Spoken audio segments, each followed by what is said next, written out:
ഒരു ദിവസം കൂടി നമുക്ക് തന്നതിന് ദൈവത്തോട് നന്ദി പറയാം. ദേ, ഇന്നൊരു നല്ല ദിവസമാക്കി തരണേന്ന് ദൈവത്തോട് പ്രാർത്ഥിച്ച് വേഗം പോയി റെഡിയാവ്. അത് കഴിഞ്ഞിട്ട് വേണം എനിക്ക് റെഡിയാവാൻ. ചെല്ല്. ഞാൻ എത്ര ഹൃദയം തുറന്ന് പറഞ്ഞിട്ടും നിനക്ക് എന്നെ മനസ്സിലാവുന്നില്ല അല്ലേ? രാജു, ഇപ്പൊ ആ പ്രശ്നം ഡിസ്കസ് ചെയ്യാനുള്ള ആ അവസ്ഥയിലല്ല ഞാൻ. എന്റെ മൈൻഡ് സെറ്റല്ല. വന്നു ചേർന്ന ഈ നാണക്കേടിൽ നിന്ന് എനിക്ക് രക്ഷപ്പെടാൻ പറ്റുമെന്ന് എനിക്കറിയേണ്ടത്. ആ അംബികയിൽ നിന്ന് എന്നെ രക്ഷപ്പെടുത്തോ? ഈ പിന്നെയും സംശയമാണോ? അംബികയിൽ നിന്നും മാത്രമല്ല, ഏത് ശത്രുക്കളിൽ നിന്നും ഈ രാജു എന്റെ ഋതുവിനെ രക്ഷപ്പെടുത്തും. ഭാര്യയെ സംരക്ഷിക്കാനുള്ള കരുത്തും ഉറപ്പുള്ള വാക്കുകളും കൊണ്ട് കെട്ടിയ താലിയ നിന്റെ കഴുത്തില് ഞാൻ ഇട്ടിരിക്കുന്നത്. അത് പലപ്പോഴും നീ തിരിച്ചറിയാതെ പോകുന്നത് എന്റെ തെറ്റല്ല. ഒരിക്കൽ കൂടി ഞാൻ പറയുന്നു, ഋതുവിന് ഒരു ടെൻഷനും വേണ്ട. എല്ലാം ഞാൻ നോക്കിക്കൊള്ളാം. ഋതു ഒരു തെറ്റും ചെയ്തിട്ടില്ല. തെറ്റ് ചെയ്യാത്തവര് വിഷമിക്കേണ്ട കാര്യവുമില്ല. നീ ധൈര്യമായിട്ടിരിക്കെ. നീ ഇപ്പോ സുഖമായിട്ട് കിടന്ന് ഉറങ്ങാൻ നോക്ക്.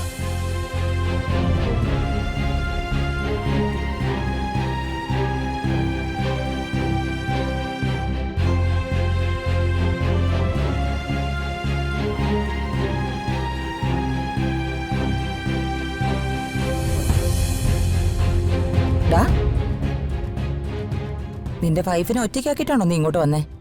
ആ, അവള് കുറച്ചാനും ഒറ്റയ്ക്കിരിക്കട്ടെ. എന്താടാ, അവളുമായിട്ട് വല്ല വഴക്കിലും ആണോ?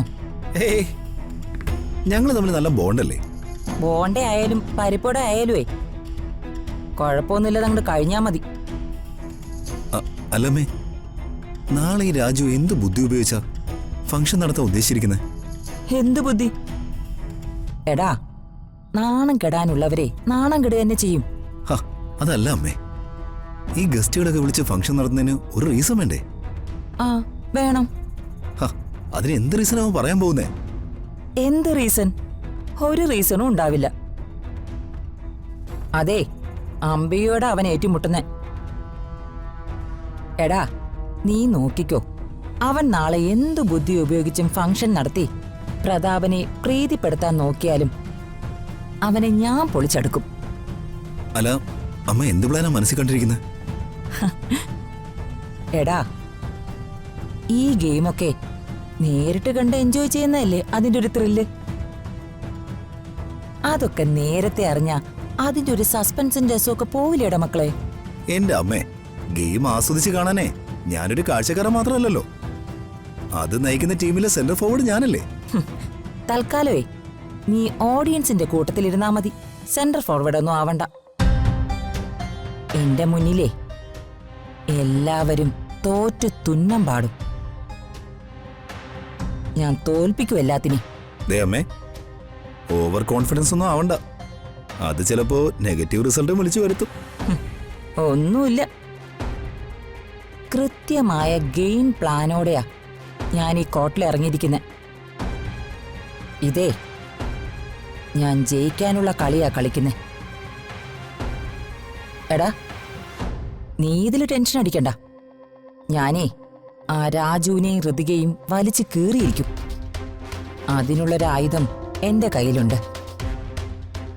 പത്മാവതിയായിരിക്കും ഈ കളിയിൽ എന്റെ പ്രധാന ഇര.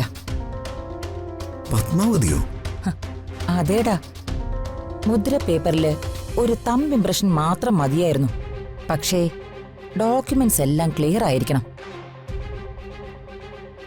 കോടിക്കണക്കിനുള്ള സ്വത്താണെന്ന് കരുതിയിട്ടാ ഞാനേ അവളെ കൊല്ലാതെ വിടുന്നത്.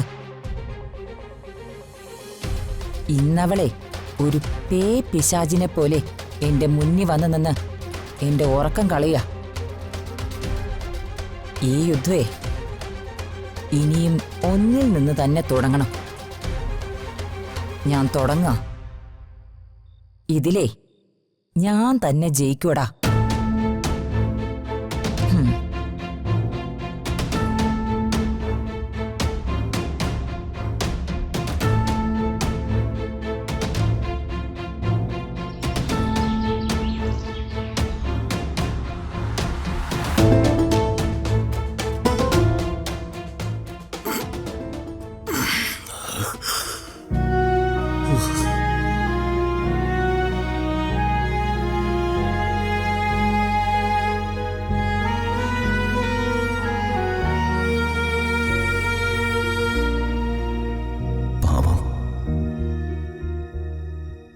ആ നാശം പിടിച്ച പെണ്ണ് കാരണം ഋതു എന്നോട് പിണങ്ങി. ഋതുവല്ല, ആരാണെങ്കിലും പിണങ്ങും. കുഴപ്പം എൻ്റെ ഭാഗത്തുണ്ട്. അവളുടെ തലവട്ട ഇവിടെ കണ്ടപ്പോൾ തന്നെ സത്യം ഋതുവിനോട് പറയേണ്ടതായിരുന്നു.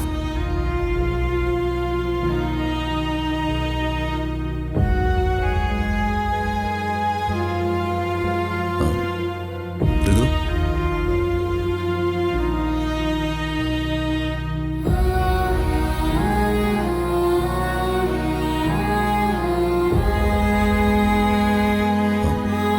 ഋതു,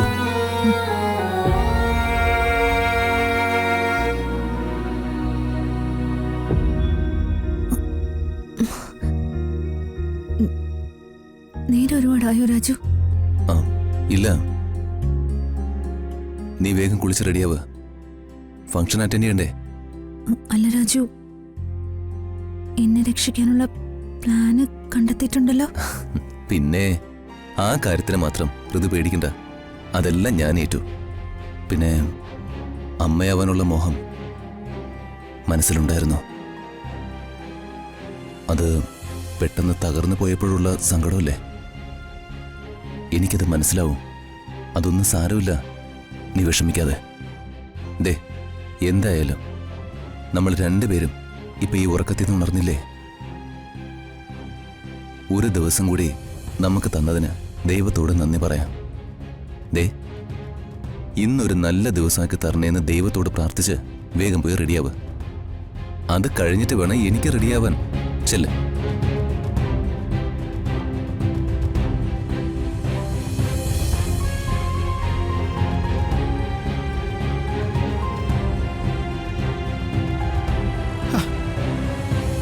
ചേട്ടാ, ഈ യാമിനി ഇതങ്ങോട്ട് പോയി. ആ യാമിനി, ഒന്നീ വന്നേ. ആ, ഞാൻ അങ്ങോട്ട് ചെല്ലട്ടെ, നിങ്ങൾ അകത്തേക്ക് ഇരിക്കേ. ആ ശരി. ഇതെന്താ ശേരട്ടാ, വഴി പോകുന്ന മീൻകാരിയെ വിളിക്കുന്ന പോലെ? ഞാൻ എന്റെ ഭാര്യയല്ലേ വിളിച്ചേ. ചേട്ടാ, ഇങ്ങനെ വിളിച്ചാൽ എന്താ? അല്ല, ഈ വഴിനീള മീൻ വിൽപ്പനക്കാരൊക്കെ ഉണ്ടോ? അതൊക്കെ അന്യം നിന്ന് പോയില്ലേ? നാട്ടുംപുറങ്ങളിലേക്ക് എപ്പോഴും ഉണ്ട്, മീൻ ചന്തകളും ഉണ്ട്. ആ, എന്റെ ചേച്ചിമാരോട് ഇങ്ങോട്ട് ഒരുങ്ങി വന്നു കഴിഞ്ഞാ പിന്നെ ഇതൊരു മീൻ ചന്ത തന്നെയാ. അത് രണ്ടേ മാരക വിഷജന്തുക്കളാ. 1 കിലോമീറ്റർ അപ്പുറത്തുനിന്ന് ചീറ്റിയാ മതി, നമ്മൾ ചത്തുപോകും. അവളൊരു പാവാണല്ലേ, അവന്റെ വാമഭാഗം.